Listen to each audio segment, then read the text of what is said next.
Be ye followers of me, even as I also am of Christ. Now I praise you, brethren, that ye remember me in all things, and keep the ordinances, as I delivered them to you. But I would have you know that the head of every man is Christ, and the head of every woman is the man, and the head of Christ is God.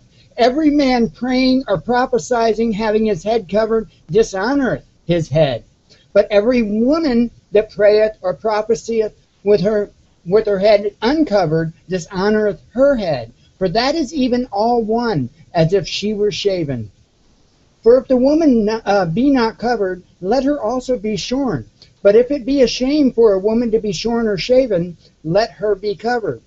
For a man indeed ought not to cover his head, for as much he is the image and glory of God, but the woman is the glory of the man. For the man is not of the woman, but the woman of the man. Neither was the man created for the woman, but the woman for the man. For this cause ought the woman to have power on her head because of the angels. Nevertheless, neither is the man without the woman, neither the woman without the man, in the Lord. For as the woman is of the man, even so is the man also by the woman, but all things of God. Judging yourselves, it is comely that a woman pray unto God uncovered.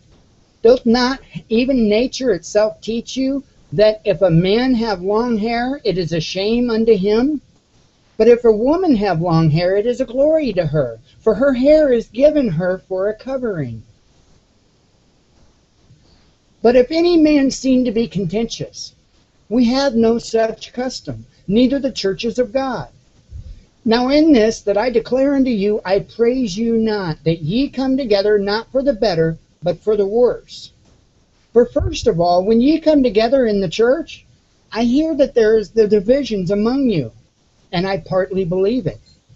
For there must be also heresies among you, that they which are approved may be made manifest among you. When ye come together therefore into one place, this is not to eat the Lord's Supper.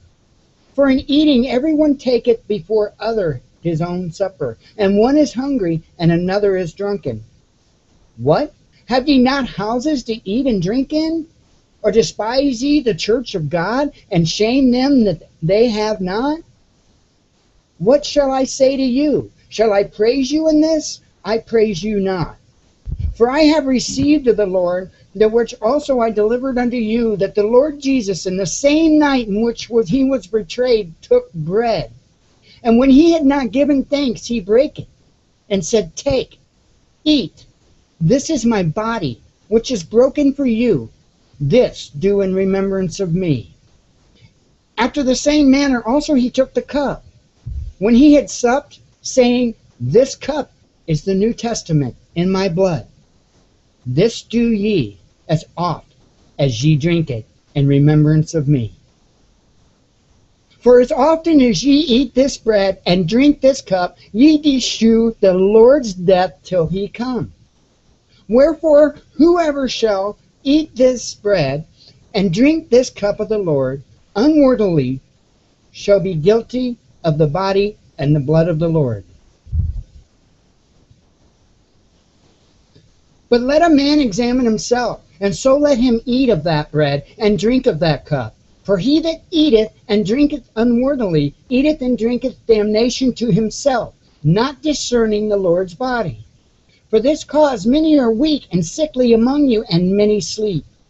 For if we would judge ourselves, we should not be judged.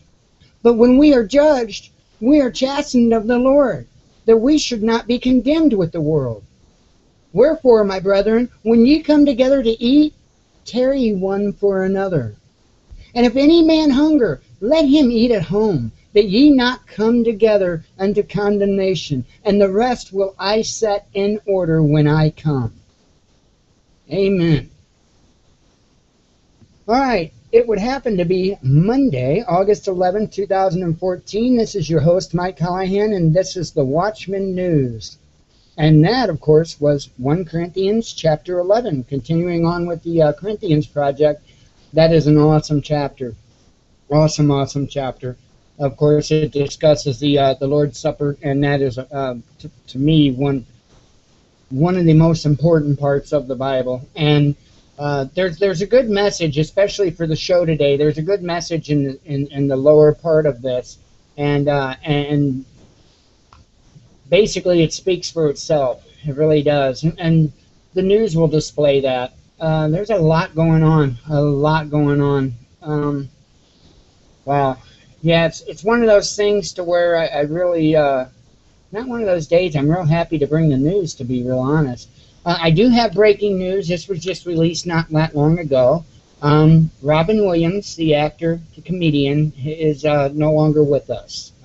Apparently, he was found in his Northern California home this morning, and it would appear that he took his own life. So that is not just an internet rumor. That's not just a hoax or anything. I immediately, excuse me, I immediately went several places to verify that after I first seen the information, because we all know how the internet hoaxes and the internet and all that happens. But it is a fact, and it is a true shame. Apparently, he was having a pretty serious battle with depression, and so if you'd like, I'm sure his family would like your thoughts and prayers. And it's really a sad day, really a sad day. From what I understand, not only was he obviously an excellent actor and comedian, but he was an excellent husband, excellent father, and an excellent man. It's a shame. It is a sad day as far as that is concerned. Not going to stay on that, because you know me. I'm not much into the entertainment news, but I thought it was important because he has touched so many people's lives. So I thought it was definitely worth a mention. Without a doubt, it was worth a mention. So I guess before we get too much involved with what we're going to be discussing today, which is going to be, we're going to be talking a lot about what's going on right now in Ferguson, Missouri, and what is going on with the young man, the young teen, 19, I believe. I'll have to look again on the age, but life was taken by a police officer, and from what I can see, from what I can gather, it was a senseless killing, to be quite honest, and that's just of course opinion, especially at this point. But before we get on to that, let's go ahead and take care of suspicious observers news for the day, and see what the sun's up to. How's that sound? Morning, folks. The record cold breaks continue. A few days ago, the lowest ever recorded max temperature for Death Valley of that day was 104 degrees, but it was broken by 15. Never got above 89 degrees Fahrenheit. The records continue to fall across the world, including these coming in from the Bureau of Meteorology down under. Top precipitation news is the large sinkhole that opened up in North Carolina. Local whitewater seekers are enthused. Updating our report on the Kepler mission, it's had its struggles but is operating fairly well for a busted satellite. Story linked for you below. So we're in the Atlantic, and I know this doesn't look like much, but neither did Bertha for about 4 days before becoming a hurricane. Add to that the nearby earthquake, again, and it's got tropical development written all over it.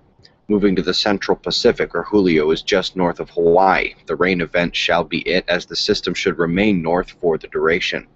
A long remnant sliding northwest, while Genevieve is begging for some company heading north here. Look at this Earth spot situation. Beta Gamma, anybody? The convergence indeed shifted eastward down under over New Zealand, but it looks like the system isn't too bad. Love to get some weather shares on this in the comment section, guys. The same low as the story in Europe, and look at how hooked the convergence line is, even extending back 180 degrees from where it comes off of the low. Impressive.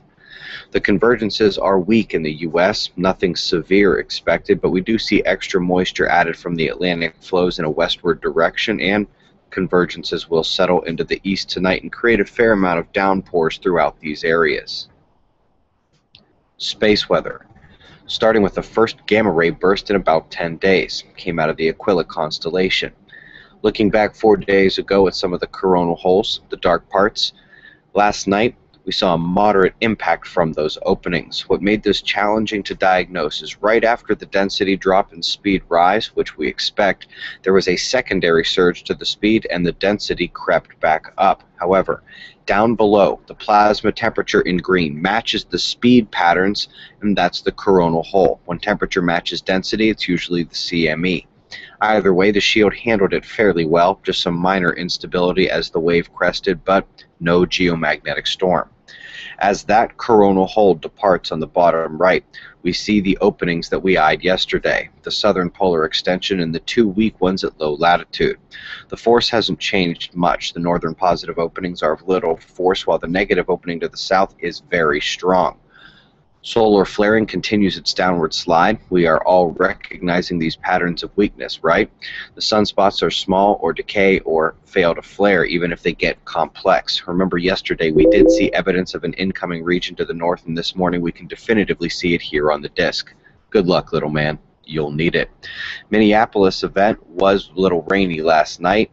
We're not far away tonight in St. Clair. Check observatoryproject.com to see when we're in your area. Shots of our star to close. Eyes open. No fear. It's 6:30 a.m. Eastern Time, and that's the news. Be safe, everyone.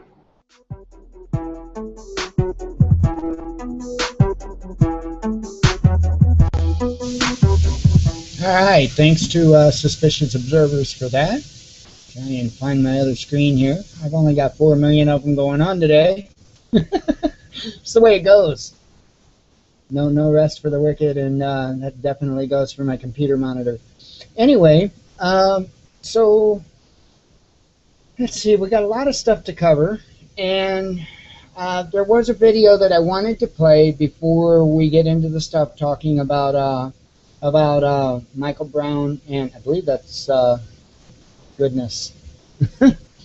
I've been all over different news articles today, and so pardon me. I do believe, yeah, Michael Brown. I just wanted to double check that I had his name right. I didn't want to disgrace him or family or anything. But yeah, it's pretty crazy what's all going on, and I keep trying to tell people it is leading up to things. And by the way, if anybody's got any questions, comments, or anything like that, we've got the Watchman News Facebook page. We have, if you know me personally and I'm one of your friends on Facebook, you can call me through the Facebook phone thing. I'm pretty sure that I can get that patched in as long as I can get it to go through my computer and not my phone. And then, of course, we've got Skype and we've got Ubu. The ID, if I can speak, is down in the About tab, along with, by the way, the link to the Suspicious Observers video. But if you're a regular here, you already know that. So anyway, well, that's if I don't forget to get it put down there. So anyway, there was a video that I had ran across, I believe it was yesterday morning, early in the morning. A gentleman by the name of Tom Loopshoe had put out a video, and I thought he did an extremely good job of the video, and I thought he really explained himself well, and I thought he was very realistic with the things that he had said, and I wanted to bring it here, and I wanted to share it with all of you, because right now it's of utmost importance that we understand this stuff, because there's a lot of people that even in the quote-unquote prepper survivalist community that just don't get it. They don't really understand the psychological effect that's going to come to the people whenever things go south, for lack of better words. SHTF is what is commonly said, but things are just going to get crazy, and there's a lot of people that even know that they think that they're ready for this, though, you know, they've got all kinds of stuff stored back, they've got food, they've got guns, they've got bullets, they got whatever the case may be, they aren't quite mentally prepared. They aren't quite there yet. And anyway, sorry, took a sip of coffee. Anyway, so what I wanted to do was play this man's video because he did a really good job of explaining just how things are going to work out, unfortunately, for the majority. So without further ado, let me play Tom's video, and you guys can hear for yourself what he has to say. And he's been following a lot of things. He's got a lot of different views, and I'm not saying everybody's going to agree with what he thinks is going to happen or not happen or anything like that, but I do think what he has to say is important, and I think it's for the most part, it's totally accurate, and I do think that he might have cursed once or twice in here, so please forgive that. But without further ado, this is Tom Loopshoe. You can find him on Facebook. He's got a Facebook page called Bunker Report. So, and it's a pretty good page. It keeps things pretty updated. So, without further ado, let me play Tom Loopshoe of Bunker Report, and you can see what he has to say on the subject. Let me get the screen switched over here, and enjoy. You know, here I am again coming in here and taking some time out to just tell you that there is so much coming down the pike right now. You know, any day, you could be looking at any type of event in this world right now. You have seen nothing but issues this whole year. Everything just taking a downslide down the hill. You know, whether it be this Ebola, whether it be some other pandemic. You know, they're talking about this Ebola and they have something else weaponized coming around the back door. You know, you got impact events. You've seen more fireballs this year than ever in recorded history. You got Yellowstone acting up. You know, you had the interview I just posted. Last video I posted had a link for a radio show that went with Al Nash on there with his lying ass. You know, I don't know what it's going to take to get through to the majority of the people out here. But I can tell you this. All your governments, all your militaries, it's all on the table. All your money, you know, whatever finances you have, it's all on the table. Whatever relationships you have, it's all on the table. You know, religions, whatever, everything's on the table here, folks, because let me tell you something. You know, and especially to you women out there who say, you know, have some man, and, oh, he takes care of me, and, oh, he just looks out for me. Yeah, we're going to see about that. Because I can tell you one thing, coming up here pretty soon, it's going to be a big deal and a reality just to eat. You better think about that. You know, and I'm not on here trying to scare anyone. But see, I know there's a lot of people out here, a lot of people who ain't prepared for nothing. And just like I was telling a guy today, as a matter of fact, way earlier today, because we're looking at probably about 2 o'clock in the morning right now. But I said if just something like the power grid went down and wasn't coming back, I am very confident in saying that probably 95% of Americans would perish. You'd die. There's no doubt about it. Everybody's got a plan, you know, to bug out bags, this, that, and the other. 3 days. You take most of your people out here don't have training at all, no specialized training. What you gonna do, run out in the woods with a bug out bag and a jar of peanut butter? 3 days. I still don't know what it's gonna take to get through to people. But I can tell you this, it's coming. I don't know what form it's coming, but it's coming. Look at Full Spectrum Survival. They did that algorithm, and everything that they had on there has come to pass this year. And like I said, all of you out there, all you women out there depending on some man saying, oh, he's going to take care of me, and oh, he does so good for me and all this. You're living in a fantasy world. So you keep living in that fantasy world and you're going to find out. Most people out here, you think you got some money. You got some money in the bank, money over here, money over there. You got all this material crap, which we all do. So what? You're going to find out it ain't going to be worth nothing. So I don't know. You know, you got to get your priorities straight, because you're not going to believe it. It's going to be night and day. The way you think of life and see life now is going to be night and day to what is coming down the pipe.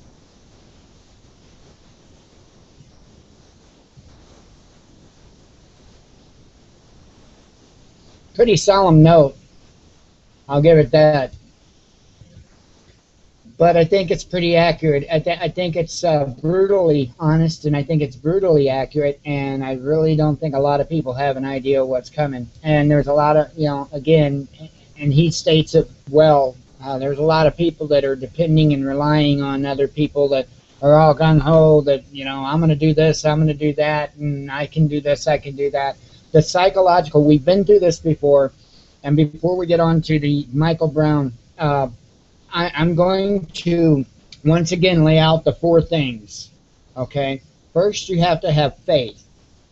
You got to have a strong faith. That's got to be there, because there's going to be times to where nothing else is. You're just not going to be able to rely on anything else but that strong faith to be able to get through, to be able to push on to the next day. Number 1 is got to be faith.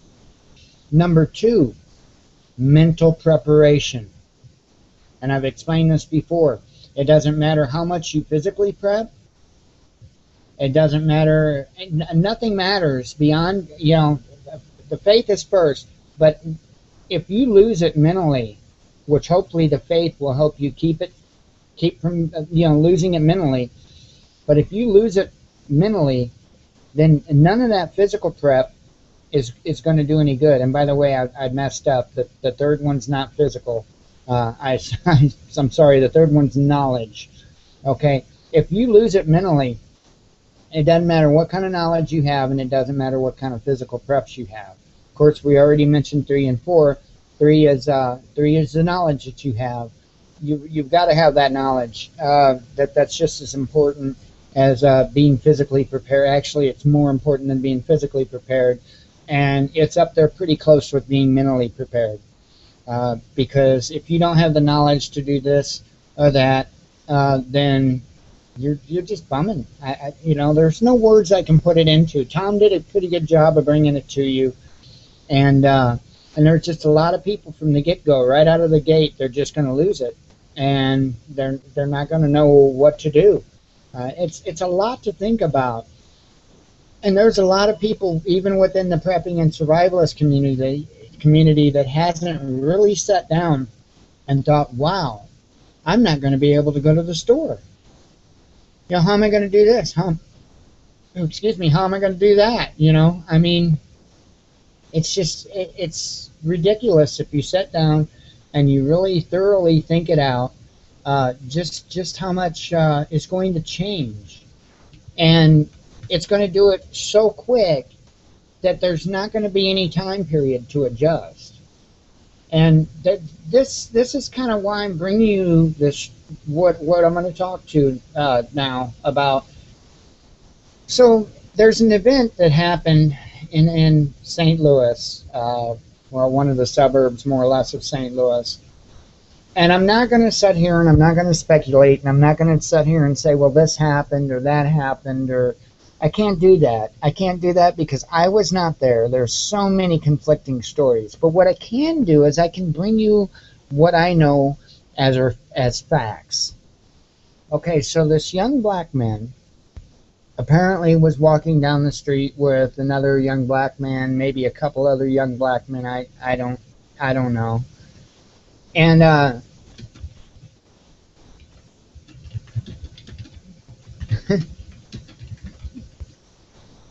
and so anyway, and I apologize for that.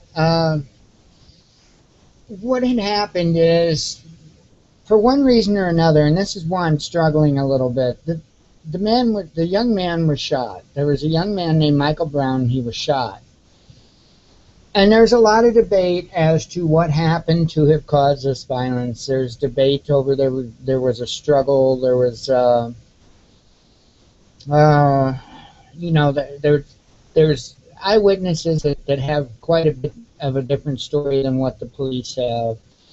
And I mean, I can sit here and let me go ahead and I'll go ahead and I'll play you some video. Let me find exactly what it is that I want to bring to you in this mess, because it has indeed became a mess. It is crazy.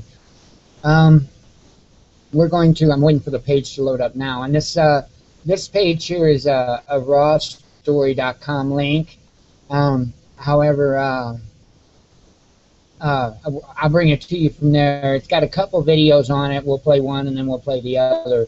And one of them is going to be the announcement that was said by the, the official police announcement, which, if you know me, you know I kind of hold that loosely when I say that. Anytime I say official announcement, you know I'm probably rolling my eyes. So anyway, rawstory.com, what they're saying is, witnesses shooting a Missouri teen began with the cops telling him to get off the sidewalk. I'm not going to go there and say that. Conflicting accounts are slowly emerging about a Missouri teen who was stopped for walking in the middle of the road and then was fatally shot by Ferguson police on Saturday. Following the shooting of 18-year-old Michael Brown, police dispatched riot control officers to deal with hundreds of protesters at the crime scene on Saturday night. KMOV reported that more than 100 police cars responded to the demonstrations. In a press conference on Sunday, the St. Louis Police Chief, John Belmer, said that the Ferguson Police Department had requested that his office take over the investigation. According to Belmer, one of the two teens who were stopped on the street allegedly pushed the police officer back into the patrol car to where he physically assaulted the police officer. Belmar confirmed that the teen was unarmed and said that his understanding was that there was a struggle over the officer's weapon inside the police car. After that, the officer exited his vehicle and there was a shooting where the officer in fact shot the subject, he explained. Belmar added that the Ferguson Police Department would not have asked the St. Louis County Crimes Against Persons Unit to investigate if it was trying to hide something. Okay, well, let's go ahead. Let me go ahead and read the rest of this here. I don't feel right if I don't read both sides, okay? But witnesses Doreen Johnson, who was walking with Brown at the time of the incident, told KTVI that the teen was holding up his hands at the time he was shot. A police officer squad car pulled up, Johnson recalled, and when he pulled up, there was this exact words he said, "Get the F off the sidewalk." And we told the officer we was not but a minute away from our destination and we would surely be out of the street.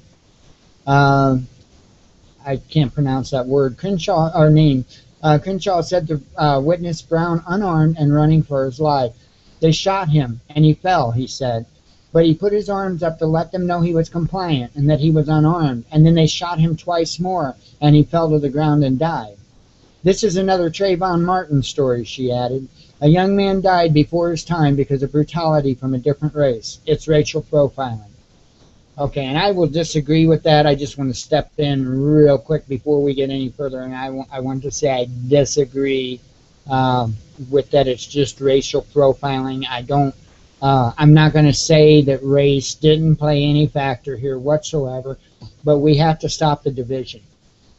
There is no solution if we don't stop the division. We have to stop that division first, because we can't even get to the next step if we're all divided. So without me jabbering on, let me go ahead and play this video real quick. There's two of them here. Let me play the first one. First on Fox, the community shaken after a Ferguson police officer shot and killed a young man in the middle of an apartment complex.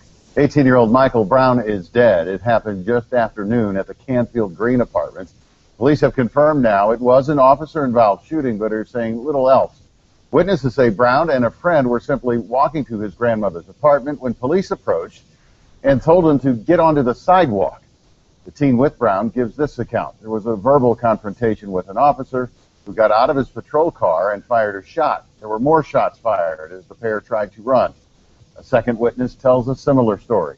Hundreds of people poured into the streets. Police, fearing a possible riot, responded en masse, with people in the crowd shouting threats at officers and reports of more shots being fired. There were no other injuries. And so far, police have said little about how the events unfolded. Fox 2's George Sells begins our team coverage in Ferguson with why that's expected to change later on this morning. George. Good morning, Chandra and Andy. Ferguson police have handed this investigation off to the St. Louis County Police because there was a Ferguson officer involved. A news conference is expected here about 10 o'clock this morning where people are hoping to get a few more answers as to just what happened.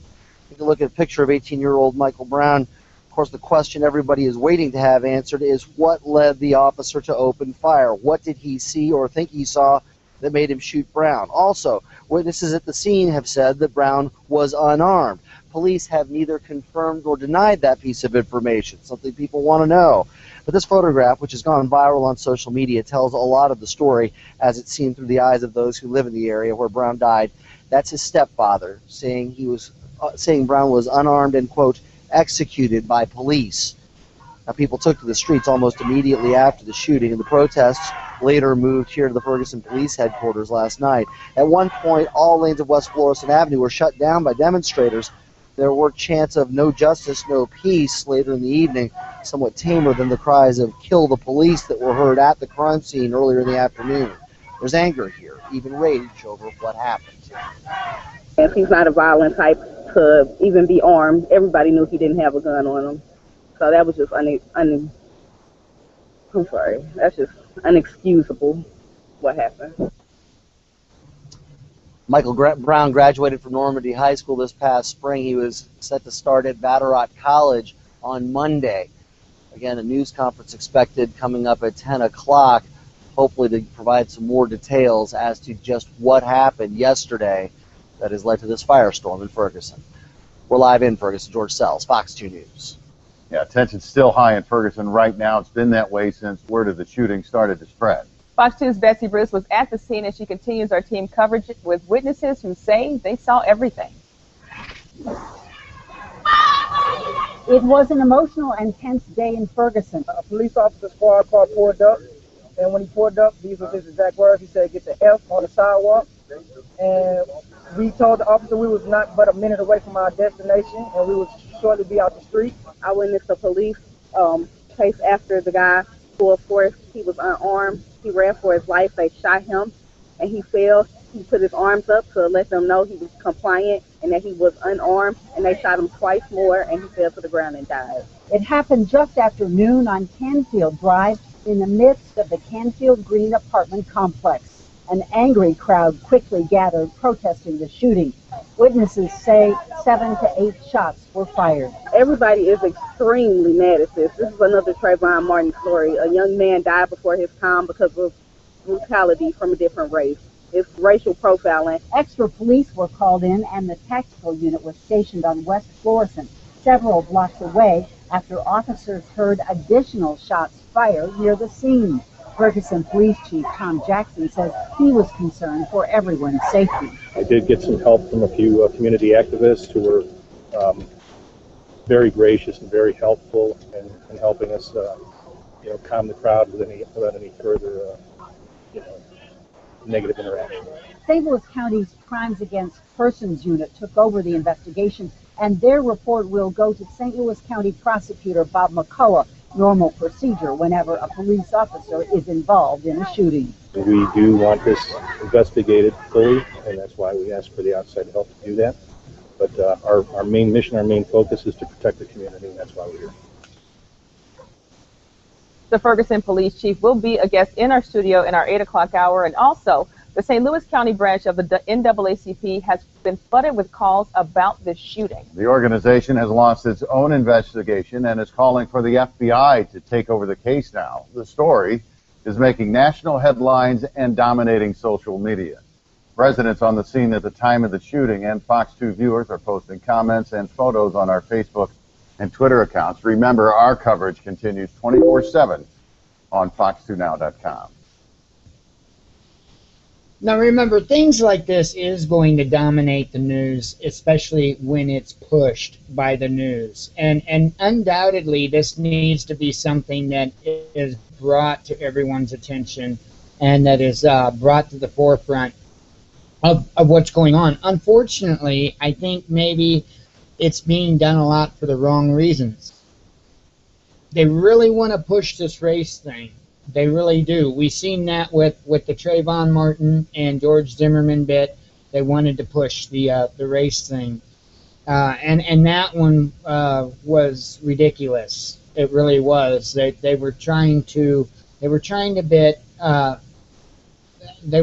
pit black people against white people, and George Zimmerman was of Mexican descent. And don't take offense to what labels I put on people's race or nationality, their words. I don't know what is politically correct today, and I'll be quite honest, I really don't care.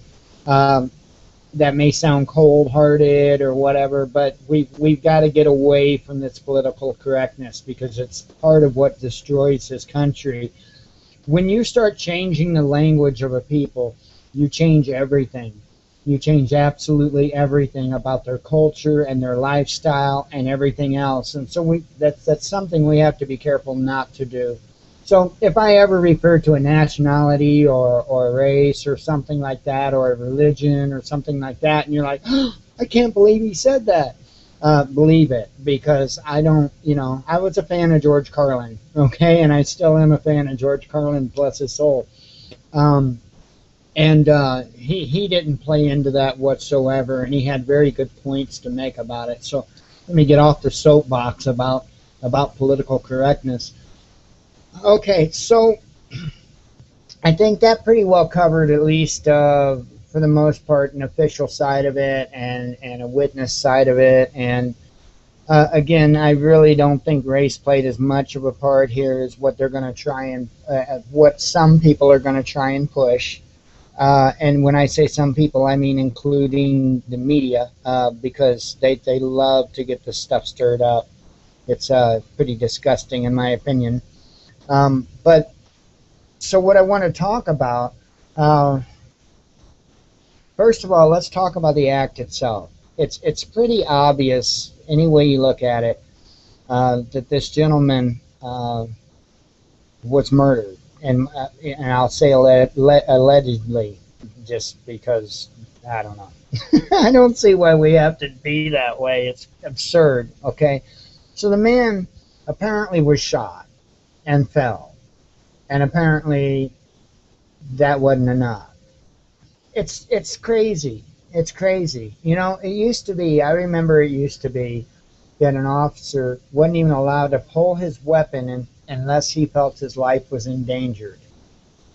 Well, from what I can see, there's been a lot of graphic pictures and video and stuff like that's been on the internet. And from what I can see, just from a picture and from video, it would appear to me like this man was trying to run away.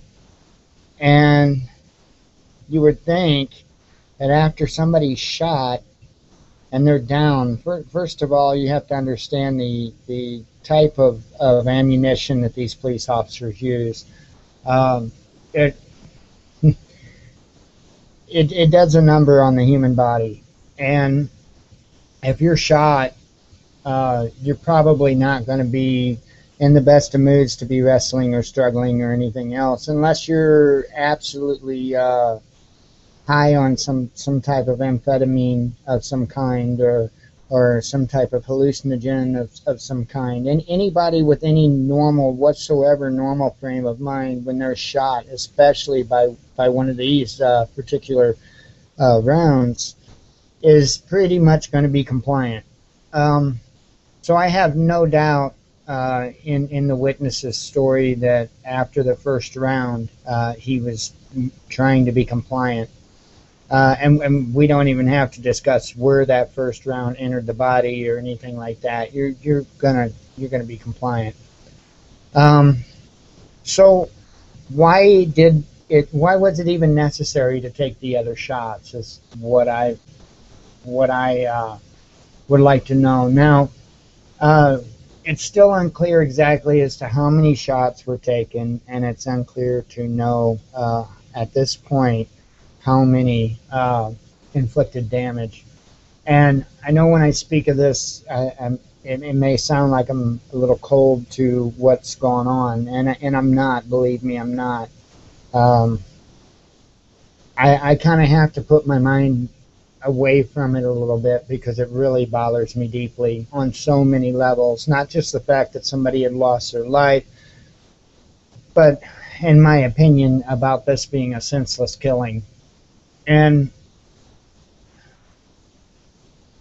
so let's get on with what else has gone on since this incident. Last night, I know I've been staying pegged to the news and keeping an eye on what's going on, and there's rioting going on, there's looting going on. There was a quick trip service station that was pretty much, they took everything they could out of it. From what I understand, somebody loaded up the ATM in the back. I guess it was a pickup truck, and took off with the ATM. There was just a ridiculous amount of crime going on. I know there was a shoe store that was looted. I know there was a beauty salon or a beauty store, one of the two, that was looted. I want to say somewhere I read that it was more than 20 businesses, or approximately 20 businesses. So let's talk about that. Yeah, that's not the proper way to deal with this. Somebody on Facebook that I'm friends with on Facebook, he had made a statement, and I'll pull it. I'm not going to pull it up in front of the screen here. In fact, let me switch screens. So anyway, somebody I know, they made a statement. Let me bring that up, and I'm not going to say who or anything like that. And I understand, believe me, I understand what he was saying when he said that. I fully understand that.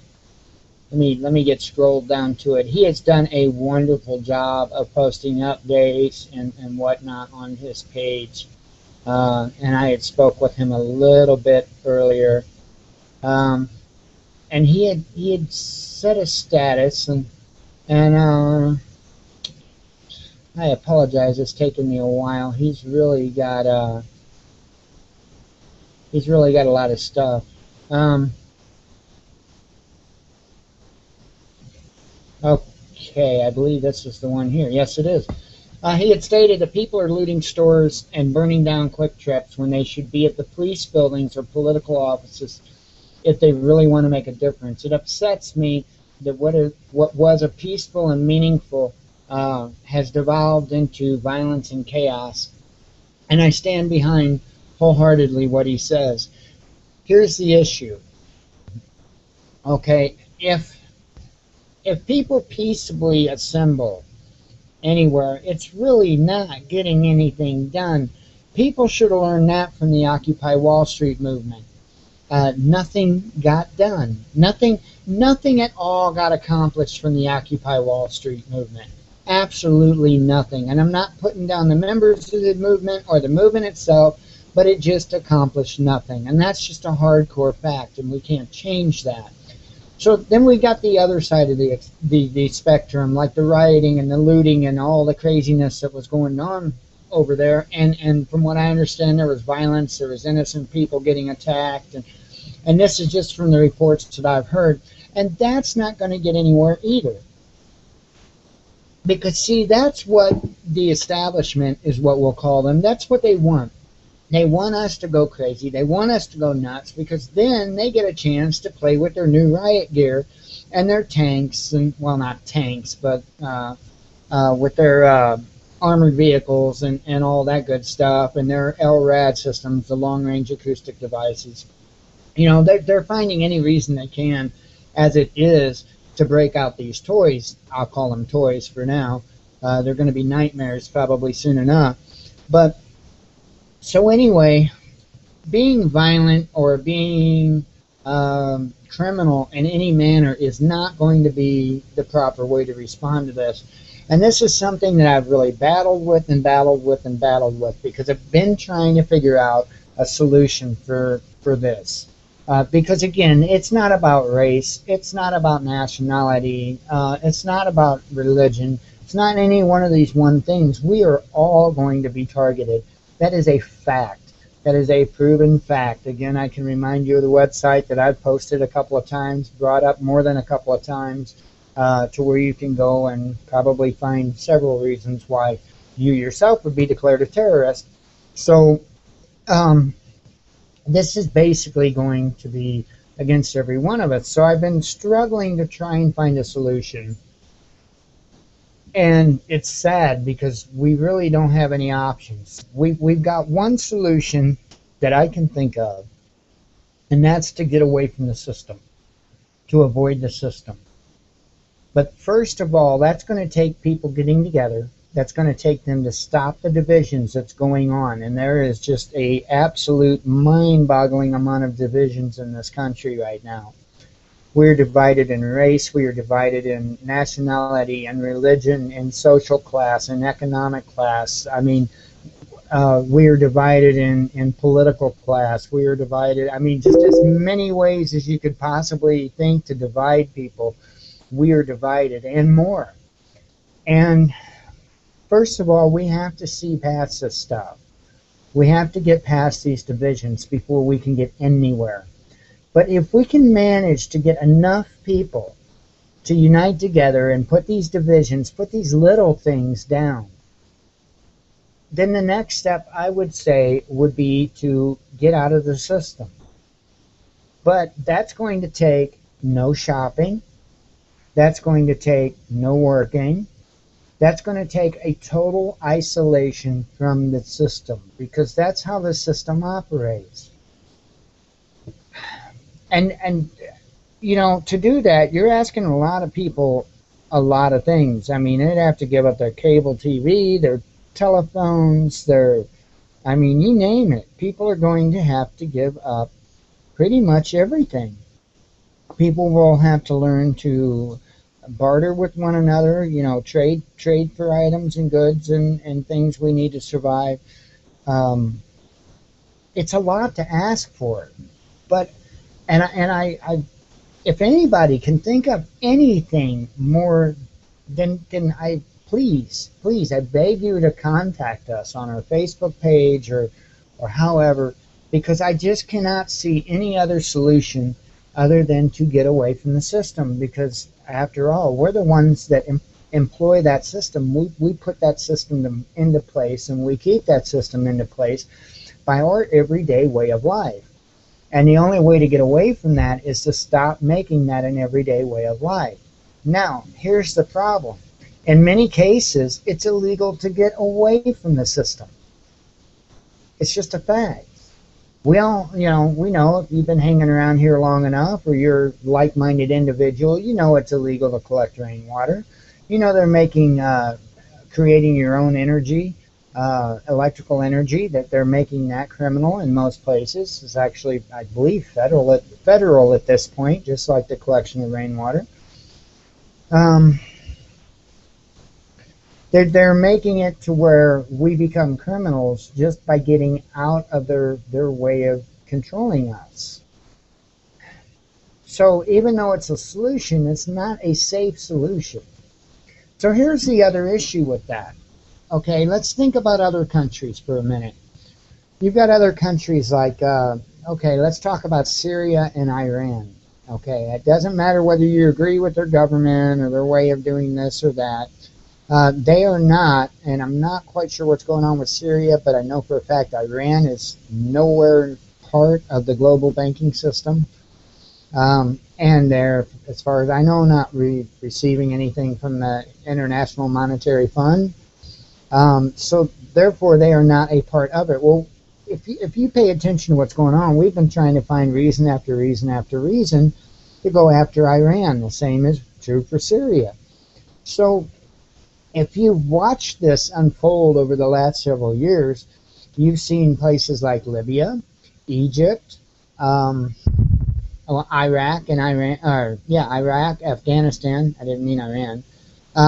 All these countries, it usually starts out by a terrorist faction moves into the country, and then whatever the case may be, the U.S. and the UN and all that have to step in and save the day. And well, then next thing you know, they're part of the global banking system, and that's what's going to happen here. The reason I bring that up is because if we, the people, decide to get away from the system and do away with the system, and we're going to be bringing a hurt on ourselves, because they're not just going to allow that to happen. They're just not. And that's why you see these laws, these crazy laws like the collection of rainwater and generating your own power and all that. That's why you see these laws put into place to begin with. It's because that's to protect their way of life when and if we get bright enough to figure out the solution, which again is to do away with them. That's the only solution. If somebody's controlling you to the point to where you can't move, the only thing you can do if you ever want to move again is get away from that person. And unfortunately, we have government, business, and banks that are working together to keep us trapped. There's a whole system of it going on right now. I was explaining to a friend some of this system earlier today, and I think some bells were starting to ring, and it's crazy just how far that they've got this system, and they've got us trapped in it. And if we try to get out from underneath of it now, we are criminals. But I firmly believe that if enough of us can band together and get out of this system together, I don't know that the criminal element of it will be enforced, because of the simple fact that of the numbers involved. But at the same time, there's another element that people need to remember, and those people that are in power and they are in control, they're not really too fond of us, and they really don't care for us to even exist. And that may sound like tinfoil hat stuff, it may sound like crazy stuff, but it's a fact. I mean, when you've got certain individuals making quotes, actual quotes on video, about pretty much the extinction of the human race, you can pretty well bet that they're serious. Or at least they're serious about that thought. So, as far as the solution, I really wish that I could hand you a bouquet of roses and say, well, here you go, this is how to do it. And I can't do that because I don't have a bouquet of roses. And even if I did, they've probably got the whole field of roses,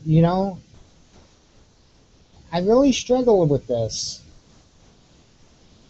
I really struggle with it because I want to be able to provide solutions. I want to be able to come to the table with something and say, hey, look, this will work. Not, hey, we can try this. I don't want to try this. I want to do this. That's why, you know, that I invite anybody that's got any ideas or any thoughts on this subject, please bring them to the table. Let's discuss this. Let's discuss this, because this involves each and every one of us. This involves our children. This involves, you know, this is all encompassing. It really is. You know, we have become a pretty selfish society, and we've got to overcome that, and we better do it pretty quickly. Because if we don't, we're all going to lose those things that make us selfish. And I think, for the most part, a lot of it we need to do away with. But there's something, you know, there's a lot of things that it's okay to have, you know. I mean, it's okay to have your toys, as I call them. It's okay to have your, you know, if you're a guy, your boat or your car, or, you know, it's whatever the case may be. It's okay to have those things. It's okay to reward yourself, as long as you don't, you know, I'm not going to sit here and I'm not going to dump a Bible at you, you know, but, you know, as long as you don't love those things more than God, then there's nothing wrong with it. As long as you don't make idols of those things, there's nothing wrong with it. But that's where the problem is. Everything's becoming an idol. Each and every person has so many idols today, and we seem to have lost sight. And I think that's why, as a society, it fell so quickly and so hard, because we got distracted. And they use that against us. It's human nature. It's human nature to want things. It's human nature to, you know, be proud of things. And so they use that, which is I call it the Achilles heel of the human race. They use that, and they encouraged us to fall. They really did. And we took the bait. But we can't rewind time, at least we can't. And so we're kind of stuck with what we have here, and the only thing we can do is try to come up with solutions, just try to fix the problem. You know, and I had mentioned even in the announcement that I was going to go over the other gentleman that was involved in a similar incident, and I believe his name was Eric Garner. Another situation. Again, I wasn't there. I don't know exactly what happened, but I have seen video, and it really didn't look like this guy. Well, he definitely didn't deserve to lose his life, but it really did look like they used excessive force on this man. And from what I understand, after that excessive force was applied, he was unable to breathe. As a result, he passed away. And, you know, that was another one of those instances to where, you know, that after an investigation, they found, you know, I don't know, that the police officers were within their means and yada, yada, yada. I don't know what to say. I really don't. Again, this is something that I actually lose sleep over this stuff, because I understand it's not a good position. It's not a good position for we the people to be in. And I'm going to be straight up honest here, and I know there's probably a lot of public opinion against the police officers, and it's not a good position for them either. It's just not. And I'm not going to support what they're doing, just as I wouldn't have supported the SS back in Nazi Germany. But I have no other choice but to equate this to that. You know, because the officers aren't going up to their superiors and saying, I am not going to be a part of this. And I'm sure there are officers that most certainly do, but they're probably not on the force that much longer. In fact, that might be the last words they say actually as an employed police officer. So it's a sticky position, you know, because they've got mouths to feed and everything else. And again, I'm not trying to excuse them. We all need to stand up, all of us, any way and every way that we can. We need to stand up, and we need to speak out, and we need to do it to those and with those that we can make a difference with now. And we're not going to make a huge difference because we have been complacent and we have allowed them to put us in this corner. And it's too late to change that now. There were those of us that were screaming years ago, don't let them do this. But our words fell on deaf ears because then we were really, really crazy. Now we're just kind of crazy. Tomorrow people are going to be thinking of us going, why didn't I listen to them? And we won't be able to help that either, just as much as we can't help what you think today and what we can't help what you thought about us 5 years ago when we were saying this stuff. Or even further back. I started speaking out when I was 17 years old. I had a wonderful teacher that woke me up. Wonderful teacher. And I started speaking out then. The problem is the people I hung out with were my age at the time, and then tried speaking to a late teenager, about things of the world. It's not even humorous. But anyway, so I mean we're stuck where we're at now. We can't change that. Complacency got us here, selfishness got us here, whatever the cause is got us here. We have to figure out a solution to get out. We have to stop these instances of Michael Brown, of Eric Garner, of I can't remember the man's name. I'm having a hard time with names today. His name was Scott. I want to say Scott something. This was back during the Occupy Wall Street movement. And if somebody's listening that is in my Facebook ring or circle, send me a message. Tell me the last name. Occupy Wall Street movement. He was hit in the head with a tear gas canister, and I can't remember his name for the life of me. But anyway, we have to stop this. We really have to stop this this craziness that's going on, and we can do it at this first level. I do believe we can do this a little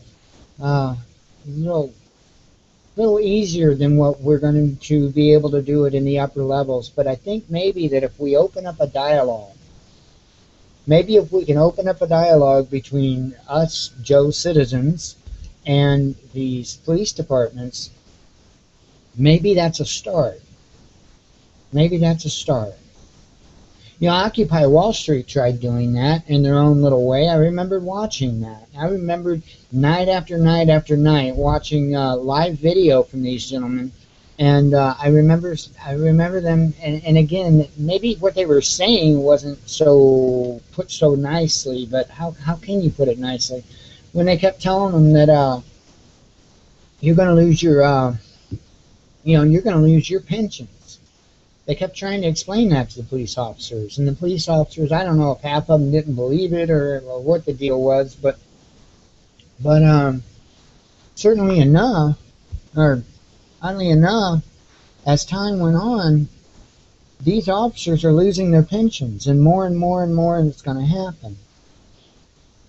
We all need to get sitting around a table here and discussing this, all of us. And we need to put everything aside. Again, meaning race, religion, nationality, whatever the case may be, political preference, sexual preference, whatever the case may be. We have to stop being selfish. It's the selfishness that is splitting us and keeping us divided. Well, that's not how I feel. You can't be that way. You have to live the way I say you have to live. That's selfishness. That's control. And if we can't get beyond that, there's no reason to sit down at a table together. And there's no chance. But we've got to start somewhere. We've got to do something. We're falling. We're falling. Hell, we're throwing ourselves down. We're not just falling, we're throwing ourselves down. We've got to stop the insanity. We've got to stop. We've got to sit down. We have to discuss what we can do together. And maybe this is a good time to open up that dialogue. Maybe it's a good time to open up that dialogue between citizens and police officers, because the first ones that's going to be on that line when things go south is going to be those police officers. And nobody deserves to die. Not us. Not them. Nobody deserves to die. Nobody even deserves to get hurt. Nobody even deserves to get yelled at. Let's be real. Maybe if we can open up that dialogue and at least reach that tier of understanding, then maybe we might have something to go to with the next step. And I don't even know what that step is. I don't know. I'm open for discussion. By all means, hit the Facebook page, facebook.com/Watchman News. The link's on the YouTube channel thing. I don't know. But we need to open up a discussion. I was hoping maybe I could line up an interview with someone tonight, but that didn't happen, so that's cool. You know, there was a few gentlemen that released a video, and I thought it was a very well done video, and I was kind of hoping to get them, but that didn't happen, unfortunately. So, I'm sure there's going to be more in the news about this in the coming days. I hope and I pray that tonight is a little calmer. There's not, so much craziness going on over there. I hope more people use their heads. Something has to be done. There's no doubt. Something has got to be done. But there's a right way to do it. And I may not even, be able to come up with the best method of that, but I know it doesn't include violence, and it doesn't include damage. And I mean, that's a knee-jerk reaction, and we all have that. We all have feelings. We all have emotions, and there's believe me, I'll openly admit there's parts of me that are saying, it's about time. It's about time the people stood up. Because I sat there every night and I watched those Occupy Wall Street protests, and I watched those young kids getting pushed and shoved and hit. And I may not have been able to be there with them, but let me tell you what. I was screaming. I was so mad I couldn't see straight. Because I don't like seeing human beings being treated like trash. I can't stand it. Each and every one of us are just as important as the other. Nobody has the right to shove anybody around. We just don't. So if anybody can help me come up with some solutions, please do so. I would appreciate it. I think the world would appreciate it. I know I didn't really cover a lot tonight. I didn't even get as much and deep involved in that as what I wanted.